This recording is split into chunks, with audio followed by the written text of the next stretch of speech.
Okay, so thank you for joining me on this one today.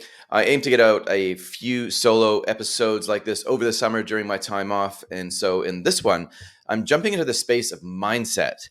Understanding how to invest well, in my view, of course, requires an understanding of what money is, how it works, and our relationship with it. So in this one, I'm going to be covering the topic of money addiction. Hope you enjoy. You are listening in to the Everyday Investor Podcast, and I'm Darcy Ungaro. Business, shares, crypto, property, precious metals, and managed funds. It's not about the tools, though. It's about the dream and how much risk you're willing to take along the way. I'm aiming for a healthy margin above an average result for myself, my family, and the people I work with. If you're an everyday person, then please join me. The Everyday Investor Podcast thanks past, present, and future partners of the show. Special mention to Ungaro & Co. for financial advice, Gorilla Technologies for strategic IT solutions, and Icehouse Ventures for investment into Kiwi tech startups. Check out the show notes, subscribe to the fortnightly newsletter, say hello on the socials, and leave a 5-star review. But most importantly, remember, this isn't advice. If you need that, reach out to me or contact your current financial advisor for input. Thanks for joining me on this one. Let's make a start. All right, now if you're new here, my name is Darcy Ungaro. I'm a financial advisor and I help people prepare for a wealthy future. I talk a lot about new and old ways of how to invest and how to build wealth on this podcast. So if you're into that sort of thing, be sure to subscribe. And if you're able to, leave a comment wherever you're listening or watching to me on. Let's get started out. Now, in 2025, you could say we're probably going to have a bit of a challenging year. 2024 was hard, and I'm talking from the perspective of just an everyday person. I'm considering headlines that I read towards the end of last year.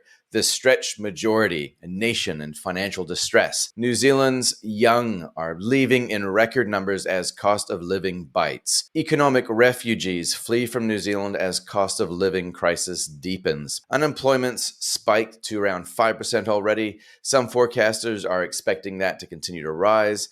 Typical households, especially those with mortgages, are struggling under the weight of higher costs, both on their mortgage payments, of course, and on the stuff that they need to buy.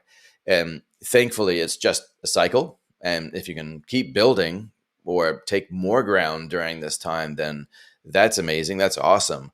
But for many people, it's actually just about hanging on. As a financial advisor, I've always been kind of fascinated by these two groups of people, those with and those without. Both groups are at risk of making significant life changes with big downstream impacts because of a lack or even a surplus of money. So money addiction affects the rich, it affects the poor, just in different ways. It affects all of us in forms that will change throughout our lives. But what is money addiction? Now, I'm not suggesting for a second here that you're going to find the term money addiction in the 4th edition of the Diagnostic and Statistical Manual of Mental Disorders. But addiction, you will find defined there. And I think we can kind of make up the rest of this definition. But addiction, at least, is defined as a compulsive engagement in a rewarding stimuli despite adverse consequences. So it's when we find ourselves doing things compulsively just to get some sort of stimulation or pleasure out of it, despite the hangover, despite the mess that comes at the end. And I, therefore, will define money addiction here as just bad money decisions that are made in the pursuit of pleasure that create bad outcomes later on, both in our personal and in our financial realms. So how do you know if you're addicted to money? Well, I won't keep you guessing, but just consider this. Do you tend to make impulsive financial decisions or frequently put off important money matters? Do you use investing as a cure for some sort of boredom? Or do you consider your net worth as some sort of shield that keeps you safe? And the clincher, has there ever been a series of adverse effects, both in your own life, your financial world, or in the lives of others as a result of your financial decisions? Now, of course, nobody's perfect here, and we're all going to make mistakes, and we're all going to suffer from a little bit of money addiction throughout our lives. But when money influences our lives more than it should for the majority of time, there's often a really big mess at the end. And I think we're all going to go through financial challenges, and that's just part of life. But the self inflicted stuff, the stuff that comes because we were a bit of a muppet, well, if we can actually do something about that just by talking about our mindset, then to me, that kind of feels like a really important part of learning how to become a better investor. Back in 2002, I started out as a financial advisor in my own practice. Before that, I also had a business. But when I started out as a financial advisor, I was very, very clueless. I had no leads, I had no prospects, I had no experience, no idea how to get traction in an industry that I didn't really understand. So I was well and truly thrown into the deep end. But with my previous business, I learned how real the struggle was to build something out of nothing. And just by building up a cleaning business during university, which I then later on sold. But there were times during that first business and the second business where I had to endure long periods of no income, especially at the start when I was just getting started. And so the second time around, I was more prepared for it. But it was harder though as well because I had more to lose. I just got married and we were thinking about having kids. So it was really important for me to really drive up that income as fast as I could. But in that first 12 months, I would have been better off being on a government benefit. In fact, it was so tempting to give up that first year to go and get a real job, to go work at a bank or in a junior role with a fund manager, that it was actually a really massive distraction. If I didn't solve that income problem, how was I going to afford the home? How was I going to afford the family? The lure of money was trying to pull me away from my own destiny, from where I really felt that I needed to go. But fortunately, I guess it's fortunately, I stubbornly persisted. I refused to make money the objective, and instead, I eventually forced the money to become the outcome. Now, it's not been about success for me in the area of money addiction. I definitely don't want to pretend to be perfect here. I don't think I ever shared this story either, but about 7 years ago, I signed up to an online platform where I was able to trade shares, crypto, commodities, and foreign exchange. So I was able to go short, go long, and use leverage. So I watched a few YouTube videos and learned a lot. It was actually quite interesting. I did a lot of research. That's when I really started getting quite interested in the macro economy piece. And when I gave it a go, actually kind of felt like I knew what I was doing for a second there. I felt like I was quite skilled. I was putting into practice things that I was learning, and I was getting a good result at the end, good outcomes. And so that reinforced this behavior more and more. And I think in 1 week, my account balance spiked by about 50%. I did incredibly well. And so I started to dream about what I might do with this money because, hey, it was easy to get. I started dreaming about buying a boat, maybe getting a new car, taking a big holiday. I can now easily buy all that stuff. And all I needed to do was just keep going, keep on doing what I was doing. I didn't see this at the time, but the easier it was to make that kind of money doing that kind of work, which was relatively easy once you understood the rules. The the weirder the plans were for the money that I would make off the back of that. Without realizing it, money was actually starting to influence my behavior like this in a not a very good way. And thinking back upon it now, I was likely hooked on the thrills that came through the act of trading and taking risk and seeing a reward, knowing that I was putting something at stake to get it. And it all kind of came to a head for me anyway on a flight to Fiji with the family 1 year. And I put on a long silver trade with 50x leverage and with most of my account at risk. So if it paid off, our entire vacation costs would have been covered though. And I'd done my research. I picked the price targets perfectly. No stop losses, no need for that. I was all in. And somewhere along those 3 hours of flight time between here and Fiji, The price of silver, unfortunately, did the exact opposite that I was hoping for. 80% of my account balance vanished in one trade. And I'm not going to lie, I'm not going to suggest that the entire experience was a waste, even though I lost a bit of money here. It wasn't a waste. I learned a lot. And the biggest lesson I learned was just how important a long term strategy was and how easy a money addiction could take root in my own thinking. So I now know firsthand just how hard it is to stay clean. A money addiction caused me to gamble instead of investing. And that's a big deal if you're kind of in it for the long term. But tough times aren't always the result of a money addiction. They can be sometimes, but other times, hey, tough times just happen. But even those that have achieved a significant wealth may suffer from a money addiction. So typically, this manifests itself as a loss of purpose. They have all they need, but no idea to what end. They don't know what they're doing it for or the reason why.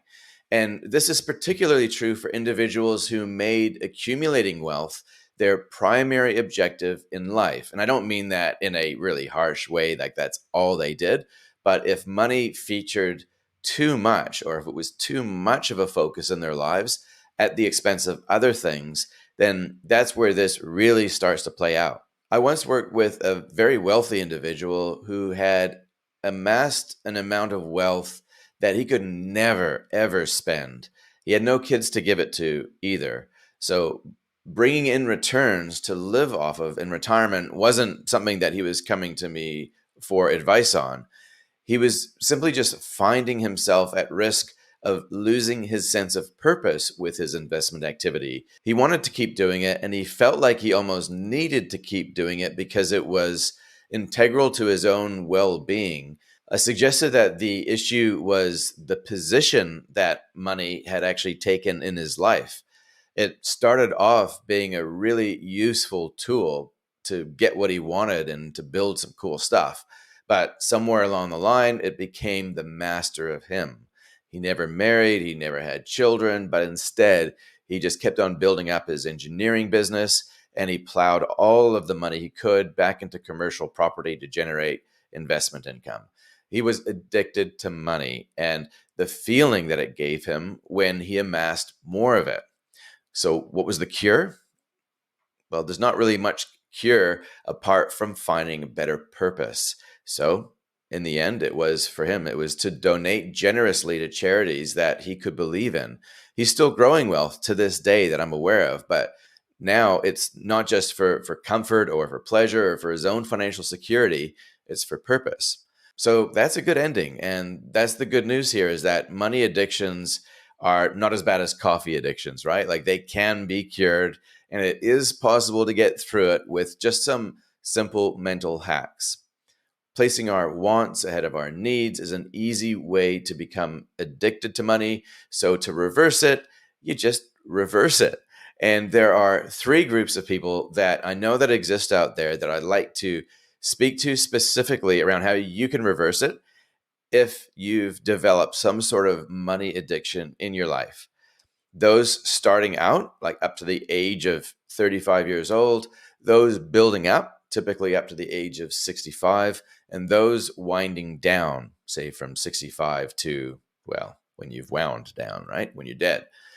So, firstly, when you're starting out, a money addiction here can often come in the form of performance pressure, peer pressure, keeping up with the Joneses, comparison. I think I'm making my point. We buy into the power of compounding returns, but become frustrated at the start because our pace of growth looks really pathetic. Because, hey, that is a compounding curve. It starts out pretty modest. Too much ambition can easily become the primary motivation that drives you. If you're not careful, in my view, you can become a slave to whatever you let control you, including what other people think of you. So the thrill of making a start becomes a cheap substitute for sustained action. It's more important for you to be seen as someone who's involved early, who's on to the next thing, who's always making a quote unquote smart financial decision. but it's a cheap substitute for the sustained action that you know you need. So the secret formula, the coaching session, or the online course. Hey, I know I'm on both sides of this equation. I'm a consumer and a producer of that stuff. It is not hard to start these things. It's not hard for people to start and to sign up to things. What it is hard to do is keep going. I can tell you that personally from the online courses that I have. The lower the cost is for people to sign up to these online courses, especially the free ones, the less likely those people actually make a start and complete it. And whenever it's on sale or I do a special deal for these courses, those that get in on the discount never make the progress as those that pay full price. Proper progress will cost you, but not up front. It costs you later on. So to stay immune from a money addiction in this starting up phase, all you need to do is just remember that money will always feel hard to obtain when you don't have it early on, but time is on your side. I know it's a cliche, but time really is on your side. The earlier you start, the easier it gets. Hockey sticks, though, are way harder to understand and use than baseball bats. For example, choosing to repay the mortgage aggressively for the instant savings instead of a long-term allocation to growth assets. It's probably the best example where you want to do the thing that gives you the immediate impact, which is definitely to repay your mortgage. But the smarter move is often to defer that and invest later on. Of course, the comparison is pretty close and there's a lot of dynamics going involved there, but it's easy to succumb to the pressure to perform in the here and now. And that's the issue. That might be a sign that the pursuit of money has become too dominant in your life. And not to sound too much like your counselor that you didn't hire, but if you're going to spend your life pursuing money, then you need to spend just as much time on the container as the contents. Often the best strategy for building wealth and avoiding a money addiction is just the slow, steady progress. Just keep going.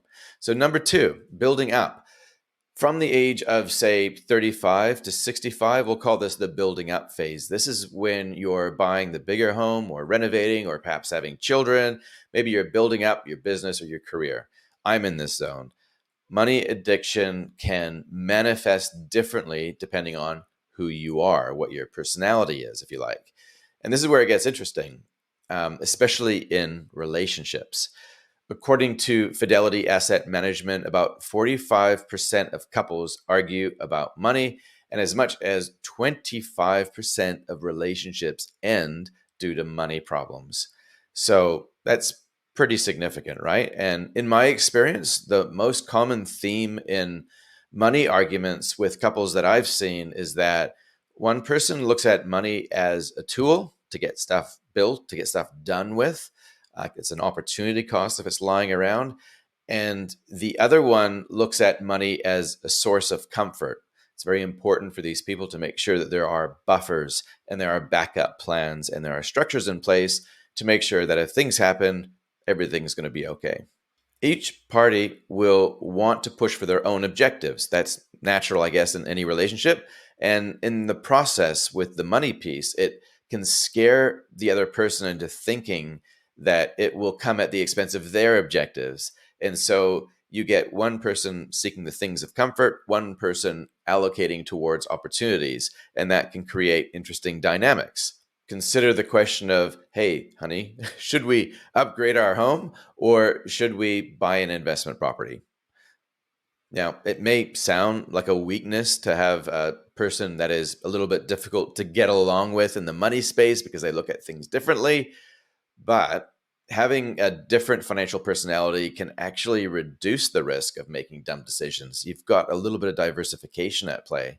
And that's for another day. But financial challenges are part of life, right? So a money addiction leading to a mess at the end is very different to just going through the normal challenges in life. And these will abound in the building up phase of your life. When you're producing kids, pressure goes on the relationship. You need to make some decisions which have very big financial decisions, often involving your own home. And you're also becoming increasingly mindful of retirement coming up at some stage. So this is a high pressure time. And you've heard it before, though, right? Like what doesn't kill you will make you stronger. Of course, it may also make you permanently disabled. They don't mention that part. But sometimes these challenges can actually give us what we need for the next leg of the journey, too. All right, so that brings us to number 3 in the winding down phase of life, retirement. Now, I've often observed two groups of people during this retirement phase of life. Those who have their primary focus on their retirement, like proceeds, how are we going to get through? Do we have enough money? And are we going to be able to take care of our kids in the process? And those who derive some sort of pleasure in the pursuit of investing because it's for a much bigger purpose. Both groups need to hear a very simple message. Your money is there to be spent. Decide who's going to spend it and then get on with it. Dying rich is not winning the game. Someone has to spend your money, and often the best person to spend it is you. We all remember Ebenezer Scrooge, right? What did he suffer from? In my view, it was a money addiction. It wasn't that he was greedy. Yeah, he was pursuing more and more money, but it was all about how money made him act in the process and the negative choices that he was making in the other areas of his life. Money was in control of him. It was the love of money that Jesus warned us about, not money itself. The purpose of building up wealth is to let it wind down before you die. I know this is hard because spending your money, especially in retirement, when you know what it took to create that money in the first place, it does really represent your own human time and energy all bottled up right there in that investment account or that term deposit. So when you spend it, not only is it kind of like turning your back on the activity that got you there, you're actually spending your life in a way. You know that that money is designed to empty by the time you're dead. So you kind of don't want it to go down. So there's a lot of psychology that's going on here, which makes it hard for people to actually genuinely enjoy their retirement when they get there. To avoid a money addiction, the best advice I can give you is to visualize what it's going to be like spending your money before you actually get to retirement. This will require a significant mindset shift. And that's kind of the whole point. That's why you're making sacrifices and doing without today to prepare for it. So it makes sense that you enjoy it when you get there. The goal, of course, is to make money a servant to you in all of this, not a master. But when you're starting out, money will tempt you to move faster than you ought to for that stage in life. And when you're building up, it'll tempt us to fall out of balance with what's really important. And finally, in retirement, it'll tempt us to hang on to something that's not, in fact, eternal. It can be really exhausting getting to the starting line. It can be really exhausting just making a start, doing a budget, setting up investment accounts, and actually sticking to those decisions. The starting line, though, can so easily become the focus, the destination, and people get stuck there all the time. And there's no energy left for sustained progress for the actual race. Our emotions only produce resolutions, whereas our intellect produces revelation. And a revelation is just like a deep understanding. It's a realization of something. And in my imagination, I kind of think of it as new wires connecting in your brain and new thoughts and perspectives forming, which are the prerequisite that you need before actual change happens in your life. I believe it happens when you have a much deeper appreciation of what money actually is, how it all works, and then what your relationship is to it. Especially at the moment and over the next 5 years, I'd suggest that it's really important to understand how money is changing and becoming more digital.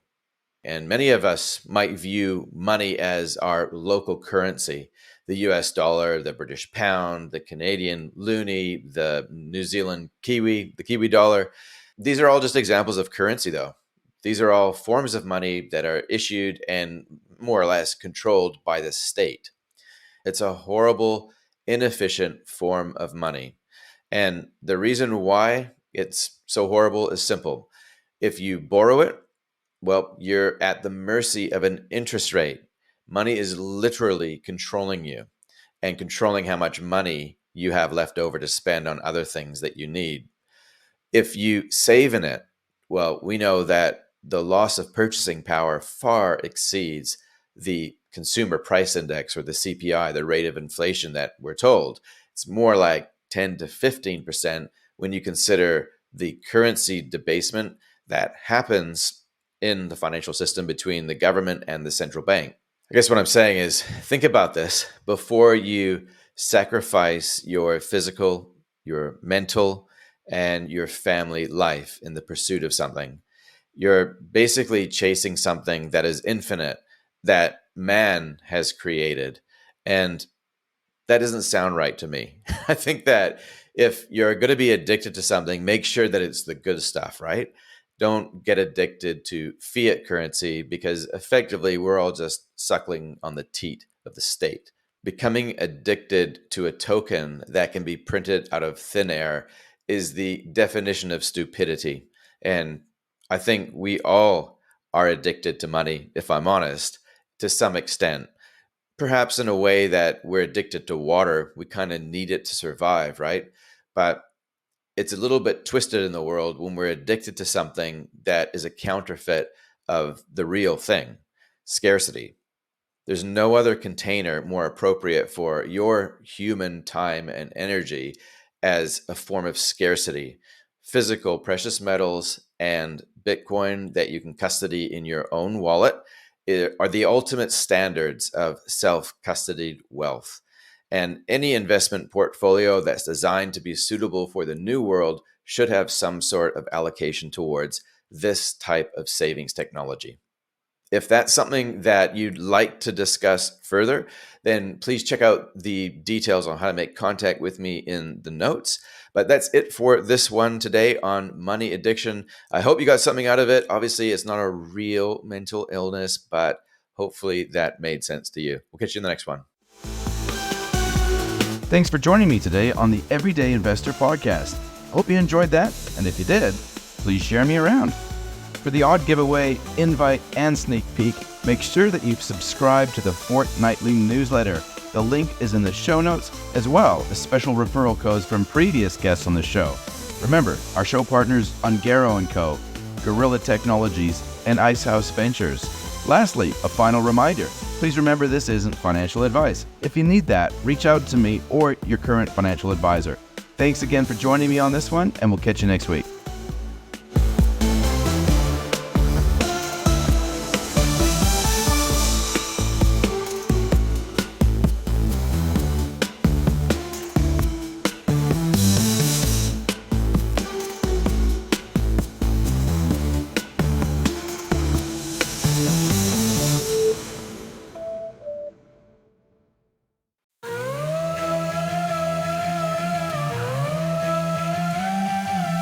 Money addiction, a festering sore, compulsive engagement to settle a score.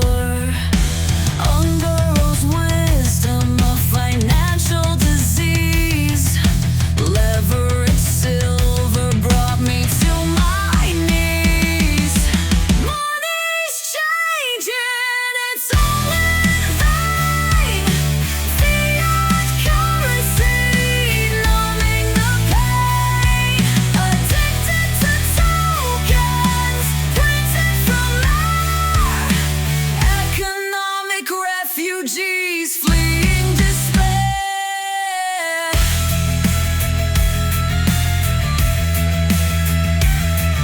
Starting out, building up, winding down. Hockey stick curves, wearing a frown. Scrooge's spleen, filled with greed. Dying rich is now what we need. Money's changing, it's all in vain. Fiat currency, numbing the pain. Addicted to tokens, printed from air. Economic refugees fleeing despair.